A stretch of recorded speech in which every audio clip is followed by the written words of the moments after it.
Amigos telespectadores da Rede Vida de televisão e do programa Páginas Difíceis da Bíblia. Diácono. Sim.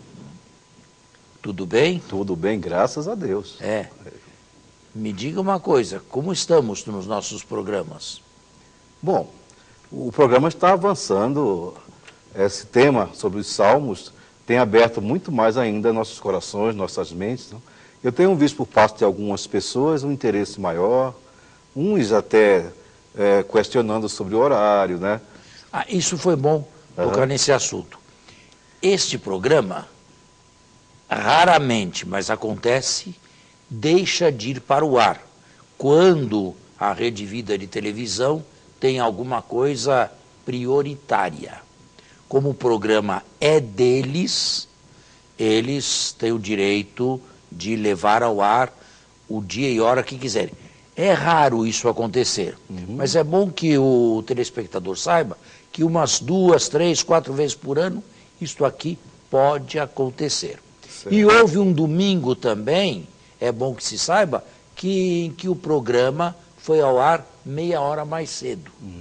Também é bom que o telespectador conheça essas coisas. Porém, nós temos sempre aquele atalho. Se não conseguirem, acessem o Google, YouTube e Padre Saraiva. O Padre Saraiva coloca todos os programas que eu transmito através deste canal de televisão, a Rede Vida. E presta um grande serviço à Rede Vida, a mim e, em primeiro lugar, a Deus. Me disseram que ele, com a idade que tem, parece que 79 anos, tem uma grande paróquia virtual, que é esta paróquia aqui. E realmente, quem não puder, busque lá o programa que lá ele está. Perfeito. Tá certo? Tá certo. Bem, qual foi o salmo que nós combinamos para hoje? O Salmo 110. O Salmo 110. Me diga, Diácono Albério, quantas vezes já recitou esse salmo? Não, incontáveis, né? Não dá para contar.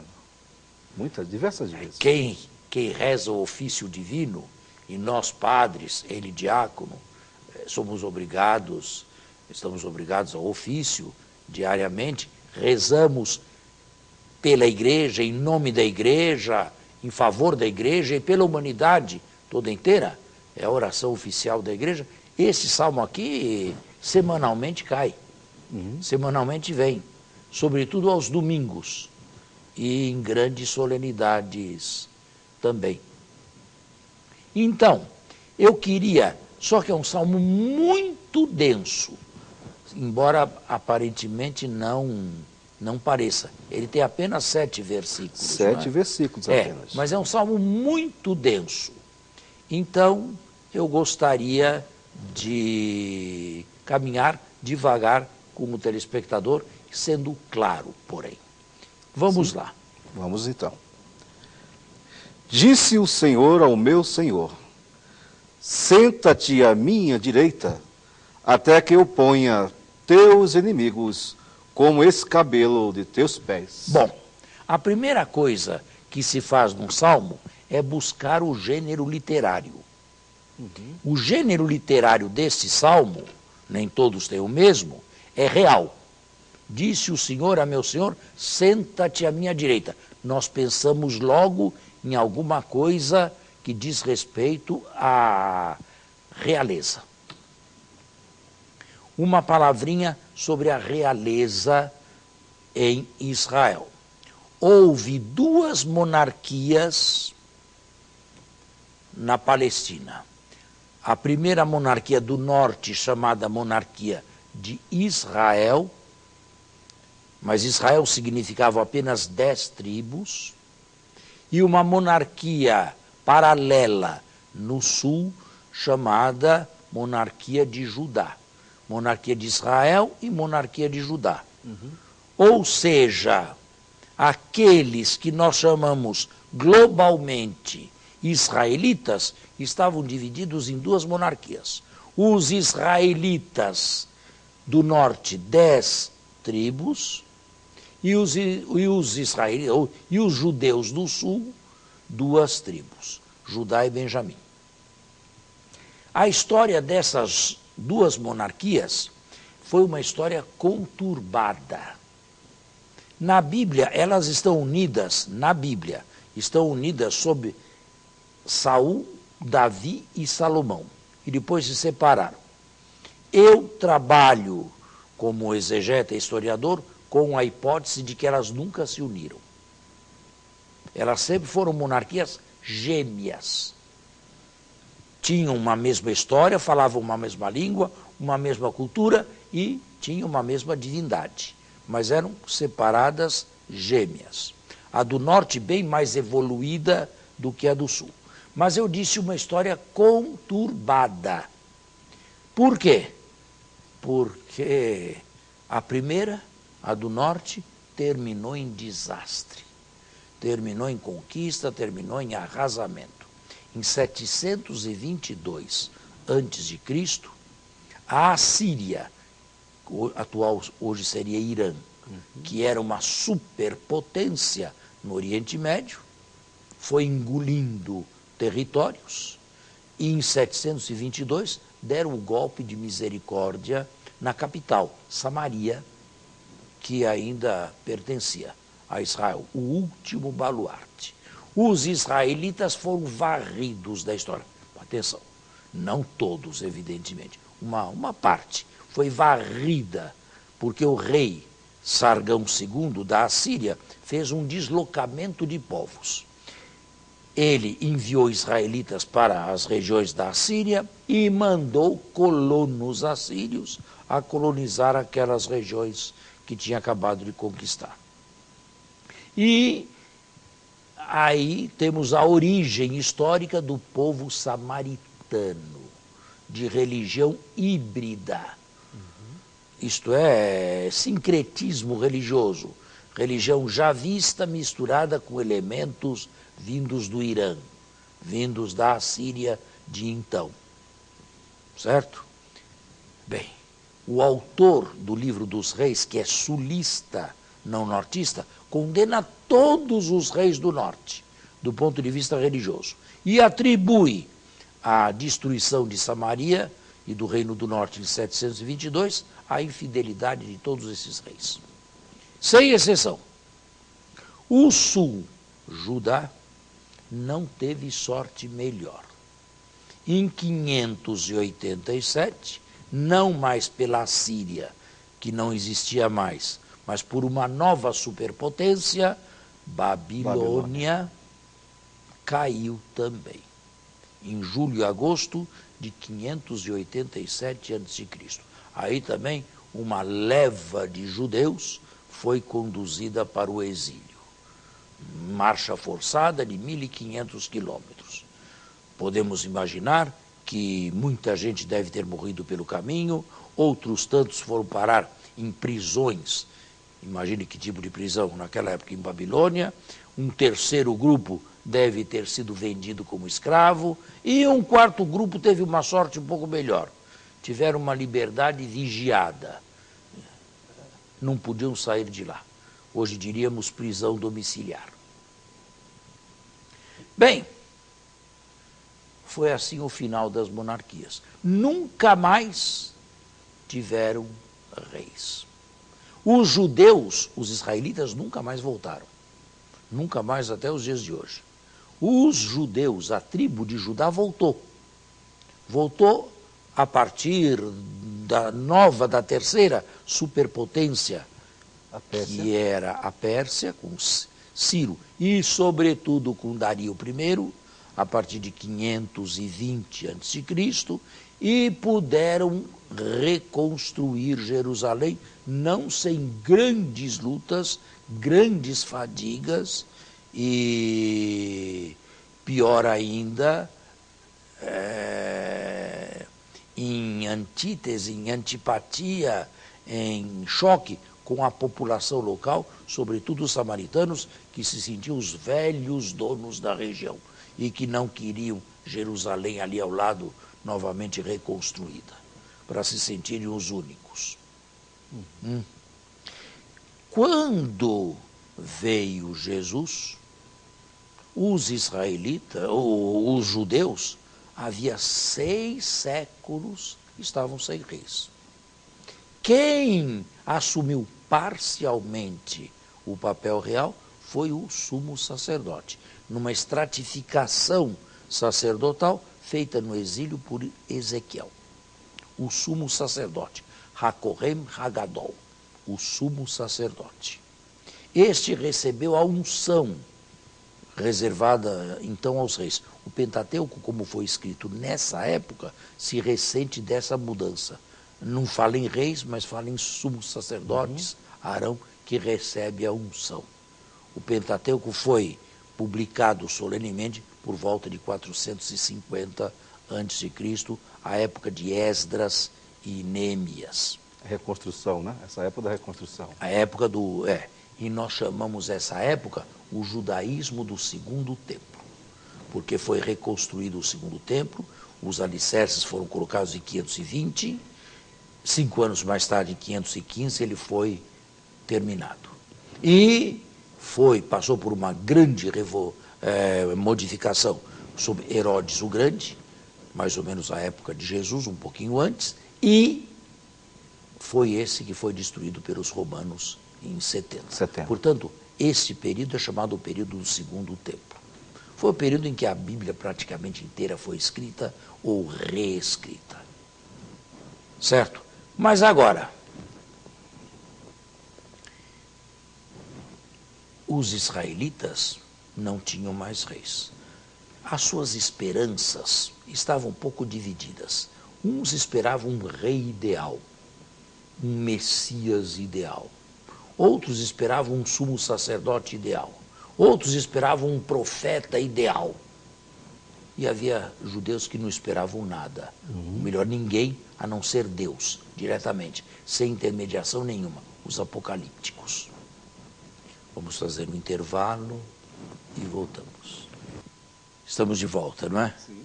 Então, continuando a visão. Quando a Bíblia foi escrita a essa época, é claro que o Senhor, Adonai, é Deus.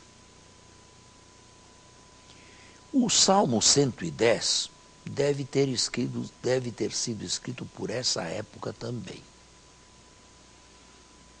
Ou talvez mais tardio. Alguns falam, não, ele é da época dos reis, da época das monarquias, porque é um salmo real. Eu acredito que nenhum salmo tenha sido redigido no período das monarquias históricas. Não acredito. Ele é um salmo real, mas eu acredito que o realismo, a realeza do salmo, seja mais um elemento arcaicizante do que propriamente histórico.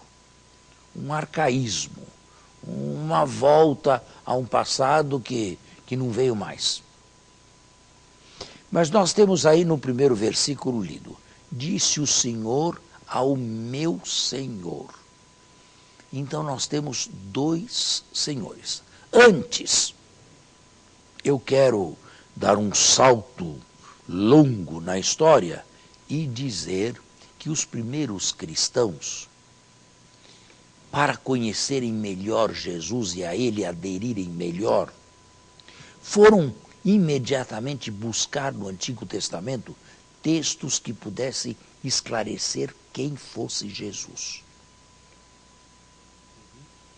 Sem esses textos, Jesus seria um fenômeno absolutamente desconhecido. Jesus seria um fenômeno absurdo. Quem é? De onde veio? A quem pertence? Que vai fazer? Os primeiros cristãos tinham necessidade de buscar luz a respeito de Jesus após a Páscoa. E foram ao Antigo Testamento. E pode estar certo, diácono, que ainda na primeira geração, muitos textos do Antigo Testamento vieram à luz. E se formou uma espécie de antologia cristã. textos escolhidos do Novo Testamento que ajudavam a explicar melhor a eles próprios quem era Jesus. Textos do Antigo Testamento. Claro.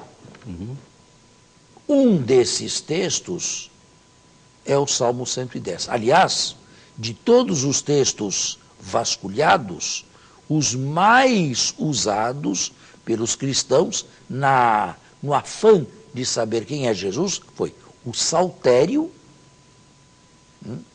e nós estamos vendo o Saltério, e o profeta Isaías.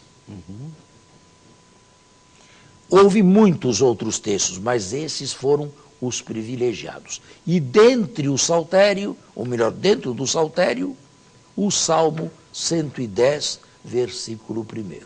Disse o Senhor ao meu Senhor, senta-te à minha direita. Bem, os primeiros cristãos viram, que maravilha!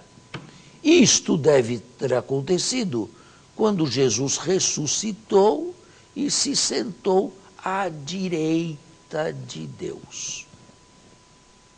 Então, na mente deles, nós temos dois senhores. O primeiro senhor e o segundo senhor. O primeiro senhor que convida o segundo a sentar-se à sua direita, e o segundo que condivide poderes com o primeiro. Mas até onde vamos nesta linha? É uma linha um pouco perigosa à primeira vista, porque quem se senta à direita de Deus, quem condivide poderes com Deus e quem entrega o Espírito de Deus, não devia ser ele mesmo Deus também? Só que esta conclusão não tiraram assim tão rapidamente.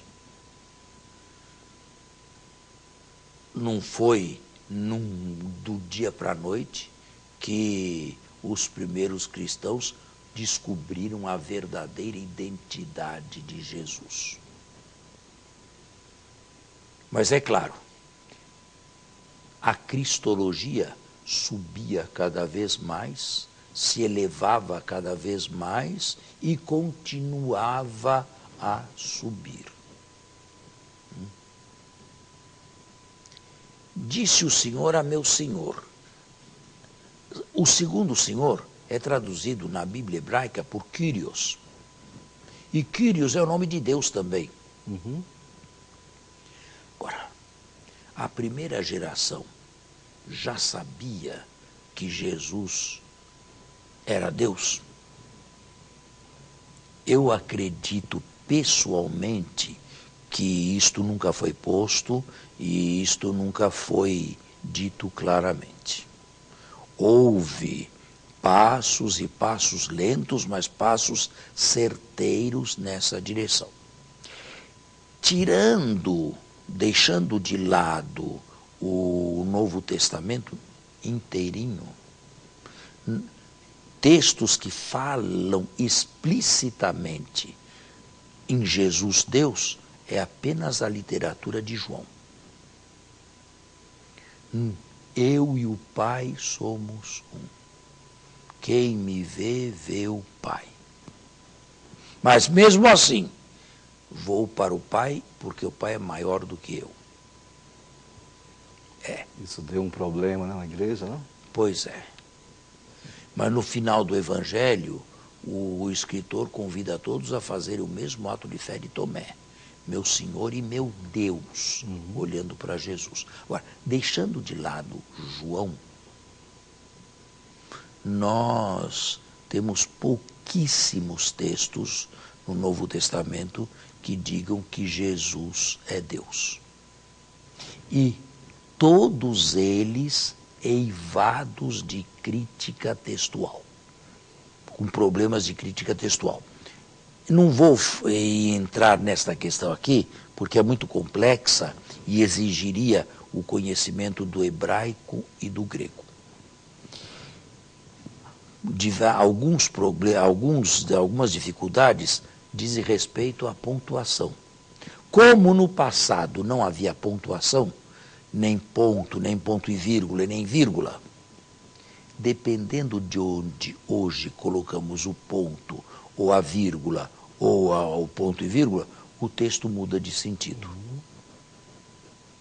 Então, é difícil tomar uma decisão, né, com um texto assim complicado do ponto de vista textual. É difícil. Mas me ocorre uma pergunta, que além no capítulo 28, do último capítulo de Mateus, a partir do versículo 16, quando Jesus vai lá ao encontro, né, marca o encontro com eles, e diz, todo o poder me foi dado no céu e na terra, e de batizar e anunciar o evangelho. Mas aí, um detalhe, alguns se prostram diante dele, Jesus, e outros ficam em dúvida. Mas o evangelista mesmo não tomou uma decisão. Não. Não colocou na boca de Jesus, eu sou Deus. Não. Mas essa coisa de se prostrar, alguns se prostram e outros duvidam, isto é, o término fica aberto. Fica, de que lado você está? Dos que se prostram ou dos que duvidam? Hoje para nós é fácil, né? Sabe, existe uma dúvida que não é má, que não é voluntária, não é querida e, sobretudo, não é conservada, guardada, acariciada. É uma dúvida que segue a fé. A fé não dá, assim, uma certeza matemática. Isso não dá a fé. Às vezes a pessoa pode ficar perplexa, pode ficar assim, reticente, sem saber o que. E buscar. Enquanto busca a luz, de vez em quando, essas perplexidades na fé, isso faz parte. A fé é um lusco-fusco, não é uma visão. E quem nunca teve uma dificuldade na fé? Certo? Seria a dúvida involuntária, que se propõe, que se busca solucionar. Ela não é de si pecaminosa. Se busca uma solução e se ela é involuntária. Mas significa que ela é uma certeza sui generis. A fé não é uma certeza como 2 mais 2 fazem 4, porque senão não haveria ateu. Derrubaria todos. Certo? De qualquer maneira, os primeiros cristãos foram caminhando pouco a pouco na descoberta da verdadeira identidade de Jesus. Para abreviar um pouco as coisas, eu faço uma pergunta. São Paulo, nas suas cartas, ou nos seus escritos, ou na sua pessoa, sabia que Jesus era Deus? O que acha? À primeira vista, a impressão que dá é que o encontro dele com Jesus em Damasco, né, foi determinante para a vida dele. A mudança de pensamento, de atitude de Paulo. Então isso é indício de que ele tinha, para mim, né, ao meu ver, de que ele tinha consciência de que era o Senhor. Mas o Senhor era Deus? Aí é que está a grande questão. Pois é. Veja, é uma questão muito delicada para nós respondermos com um simples sim ou um simples não. Sabe? Uma coisa é verdade. Paulo foi contestado em tudo pelos seus inimigos, os judaizantes, que não perderam a ocasião para açoitá-lo aqui e desmascará-lo lá. Mas nunca falaram contra o seu modo de pensar Deus. Nunca disseram que Paulo tinha deixado de ser monoteísta. Em segundo lugar, Paulo nunca oferece ação de graças a Jesus. É sempre a Deus Pai. Fica uma pergunta. Paulo cultuava já Jesus? Prestava um culto a Jesus? O nosso programa terminou. Portanto, temos que deixar isto para o próximo. próximo domingo. Próximo domingo. Muito obrigado. Muito obrigado e até o próximo domingo, se Deus quiser.